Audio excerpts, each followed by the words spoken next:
On the campaign trail, Trump's VP pick, JD Vance, slammed the Democratic ticket in the Biden administration day after day. But in the nearly 3 weeks since the election, Vance has kept a much lower profile. He returned to the Senate as part of a failed effort to block confirmation of a handful of Biden's remaining judicial nominees. And last week, he lobbied fellow GOP senators to support two of the president-elect's most contentious cabinet picks, one of whom did drop out a day later. So what exactly will Vance's role be in this incoming administration? NewsNation's Joe Connell live for us at the White House. Joe, we've really heard little from Vance himself since the election. What are you hearing from Republicans involved in this transition? It's going to be very interesting to watch what his role actually is and how this administration uses JD Vance. It's impossible to tell now whether he's going to continue that role of, on the campaign trail, sort of half attack dog and then half defender of the, MAGA policies. There were many times when on the campaign trail, the campaign would roll out a policy that would get criticism, and Vance would really be the #1 voice defending it on the Sunday shows and various interviews. So is he going to reprise that role once he actually comes to the White House? That we are going to see. What we've already seen, though, in just the last 2 weeks, as you point out, that he was the person who was sent to Capitol Hill to try to usher through the nominations of Matt Gaetz and Pete Hegseth, both of which this campaign, this incoming administration knew were going to be challenges. That gives us a serious hint at what his role may be moving forward. There are going to be pieces of legislation. There are going to be big agenda items that this incoming administration wants to get forward through Congress. And clearly they can rely on JD Vance and his connections in the Senate to try to help muscle some of those things through. They put significant trust in him to do that already with the nominees. You can imagine that we may see him reprise that role moving forward. But there are still a lot of outgoing questions, and I've been speaking to Republican officials, both current and former, people who've been around Donald Trump, questions about whether J.D. Vance coming in is the sort of heir apparent to the MAGA movement. We know Donald Trump only has one term.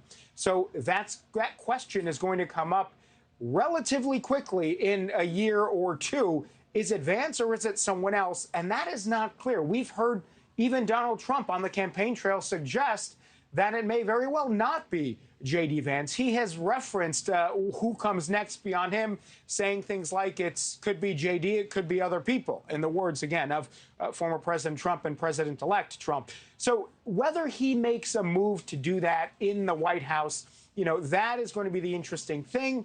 Interesting dynamics between people like Elon Musk, who clearly has President-elect Donald Trump's ear, and J.D. Vance. What I've been told from people who also were around Donald Trump during the first term is that there were very few important meetings where Pence was not in the room with him.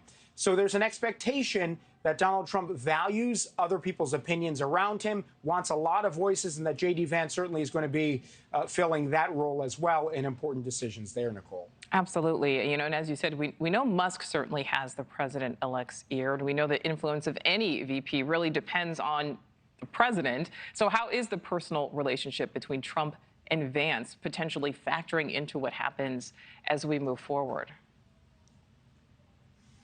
No, we've seen J.D. Vance really jump on the bandwagon pretty quickly once he was named the VP nominee here. So it appears as though they do have a good relationship. We know that J.D. Vance was the favorite of Donald Trump Jr., which obviously carries a lot of weight with President-elect Trump as well. So it seems like they start off there on a good note. But the question is, moving forward, are there going to be competing interests within this incoming White House, as there were in the last Trump administration? We know there were plenty of sort of rifts, different factions within that administration. So do we see that this time, and where does JD fit into that? Those are going to be things that we will be watching very closely as this incoming team starts off in January, and whether we see a prominent role for J.D. Vance or whether we see him take sort of a more behind-the-scenes one. That's going to be an indication. Absolutely. All right, Joe Connell live for us there in Washington. Thank you. Thanks for watching. Go to joinnn.com to find News Nation on your screen. And don't forget to click the red subscribe button below to get more of News Nation's fact-driven, unbiased coverage.